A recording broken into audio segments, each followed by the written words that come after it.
مرحبا شباب بشیوه چونه راحتنه بکیفنه شباب ساکن کیزانه ابو چیه ساکم جیده کن خوش هاته خورم کیزانه ابو چیه من این ساعت تعلیقه یوز کن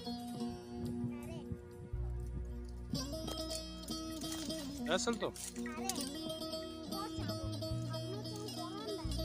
خوش یاده ایوه